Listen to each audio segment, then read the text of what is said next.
Welcome everyone to another episode of the Pierce Brothers. I'm Joe. Today we're going to be talking about my top 10 outdoor knives. Before we dive into that, make sure and like, share, subscribe. Check out our Patreon if you're able to support us that way. We truly appreciate all the support we can get.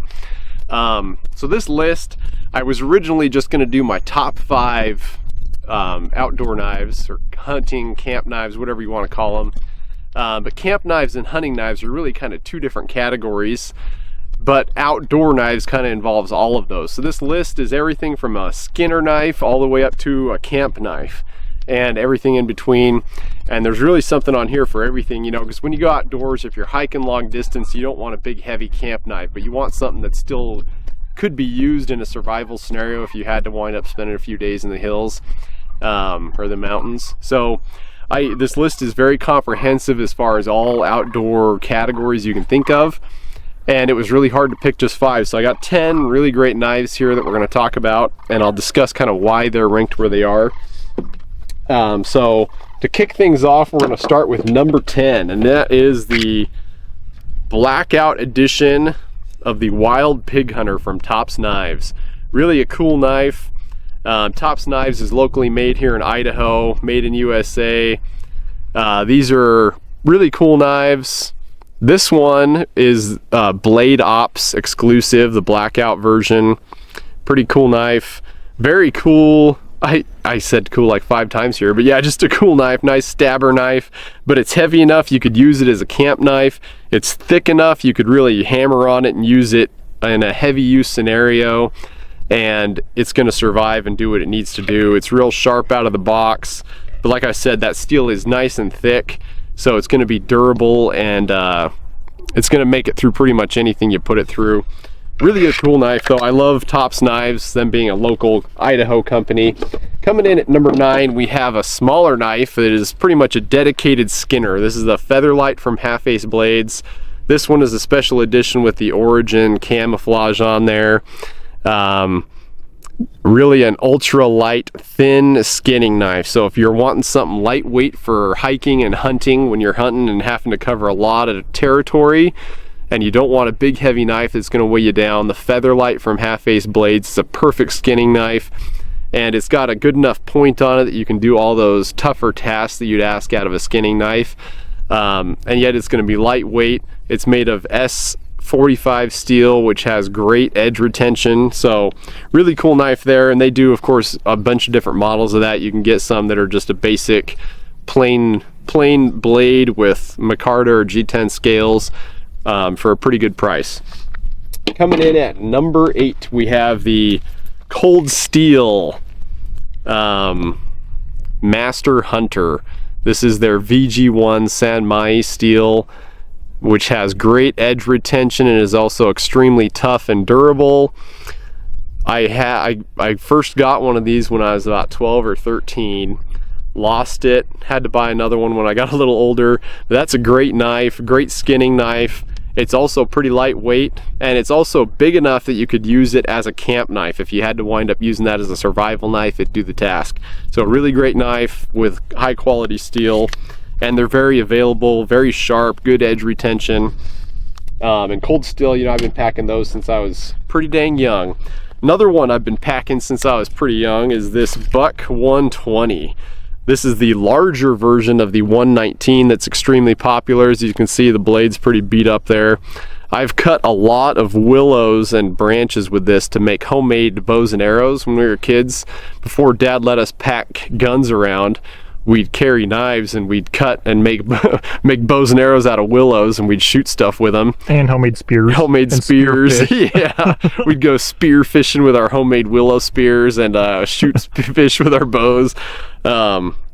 Anyways, really a great knife. I've used that a lot. This is, of course, made in the USA, and a great camp knife, a great skinning knife. This would kind of do it all. And that knife has seen a ton of use. You know, I've had it.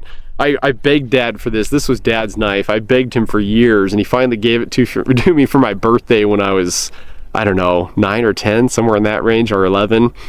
And I've carried it a lot since. It's been a favorite of mine to carry in the hills and use a lot. Coming in at number 6, I have the Montana Knife Company Battle Goat. So this is the same blade shape as their Speed Goat, but it's a little bit thicker on the steel. It is Magna Cut steel, and it's got scales, whereas their Speed Goat just has a paracord wrap. But it still has that same skinning blade shape, but they designed this more as a tactical self-defense style knife, but it still has that Skinner shape from their classic Speed Goat knife. So that is really, to me, I like that thicker steel a little bit, but it's still really lightweight. I mean, that is an ultra light knife, but you can multi-purpose this as an EDC knife, a self-defense knife, and a Skinner knife all in one. So really an awesome knife there. It's got that FDE Cerakote to help protect the Magna Cut, even though Magna Cut is already highly resistant to corrosion and such. Really a great knife though. I love that one a lot, and I carry that every day quite frequently as an everyday carry knife, along with all my other plethora of EDC knives.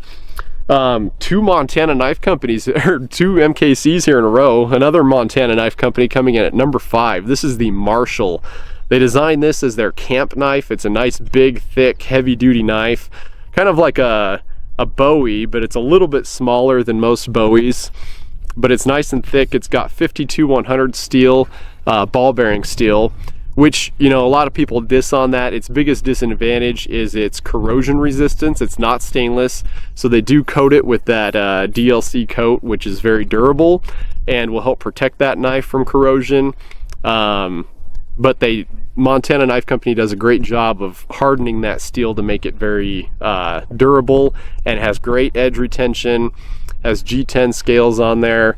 But that's a nice knife, and for how big it is, it's pretty lightweight. So that's going to be a knife you could carry and hike with a long distance and not be weighted down by its weight, and yet you still have a big enough knife that you can do a lot of those camp knife purposes. Now for me, I typically carry a tomahawk as well, so for me I don't need a huge knife, but that's a knife that you could still carry and do a lot of things with. As Lynn Thompson, the founder of Cold Steel, always says, you can do everything with a big knife that you can do, or you can do everything with a big knife that a little knife can do, but a little knife cannot do everything that a big knife can do. So carry the biggest knife that you possibly can. And anyways, number 4 here, we have the Grizzly Forge Revenant. This is the 4.5-inch blade version. This one is a really cool knife. It's got ironwood scales, and it just screams outdoors to you. Like, this is a knife a mountain man would have carried back in the day. Really a cool knife. And Grizzly Forge, handmade by one guy. He does all his own work. Really a cool knife, and one of my personal favorites. So that is a cool knife, lightweight, durable. It's big enough that you can still do a lot of things, and yet you can choke up on it, and it'd be a great skinning knife. So really an awesome outdoor knife there, Grizzly Forge Revenant. Now this list, as you've probably noticed by now, is not a cheap knife list. Most of these knives range in the higher price range points. The cheapest one being that Cold Steel Master Hunter so far. Now coming in at number 3, we have the Winkler Highland Hunter. This knife is also another one of those knives that would be a great multi-purpose knife for skinning. It has walnut scales, skinning or camp knife. It's big enough that it can do a lot of the tasks that a camp knife can do, and yet it's small enough and you can choke up on it and do a lot of skinning with that knife. Really a high quality knife, and Winkler's been making knives for a long time, and well, they're pretty dang good at it. So if you want a bigger Winkler though, that's going to be more of a camp knife, I would suggest the Lost Lake from Winkler. I chose to get the Highland Hunter though because it's a little lighter weight, and when I hunt, I hike a lot, and you cover a lot around, and having a knife that's lighter weight and is big enough to do a lot of those bigger tasks. So that's why I got that knife. Multi-purpose, hunting, skinning, camp knife, all in one. Great knife. Coming in at number 2, this is a knife that I've also carried a lot since I was a kid. I think I got this when I was 14 or 15 years old. It is the Trailmaster Bowie from Cold Steel Knives. That's a pretty dang cool knife, and as you can see, that edge and blade have been worn a lot, used a lot. Some of the leather are starting to wear off there. But that knife has cut a lot of pine trees down for wood and other purposes, hiking sticks, you name it. I used this knife hard growing up on all my Boy Scout adventures and such when I was a kid, and really a great knife. It's heavy, and can do a lot of those hard tasks that you'd want out of a big knife. And it's also agile enough that you could use it for skinning if you had to. Obviously, a big knife, you know, you could skin an elephant or you could skin a smaller animal with it, and yet it's going to do all those camp knife utility purposes that you need. Nice thick blade on that, as you can see. This is also made of their VG1 Sanmai steel, so very high quality knife. And again, that's not a cheap knife from Cold Steel. It's one of their more expensive knives, and great knife. I love that knife. I've carried it a lot. Coming in at number 1, we have the Halface Blades Crow Scout. That knife is truly designed to be an outdoor knife. This one is kind of my primary outdoor one. It's got carbon fiber scales on there, so I can beat it up a little more and not worry about hurting it. Got a little bit of rock work on the spine, but that's just kind of a classic, I would say, American Bowie style blade, but it's, you know, nice clip point. So very cool knife. Here's another one that's a little fancier. It's got some ram's horn scales, magna cut steel on this one with ram's horn, and then true stone split. But Halface Blades, you know, they make, like, this knife would cost a lot, whereas the carbon fiber version would cost a lot less.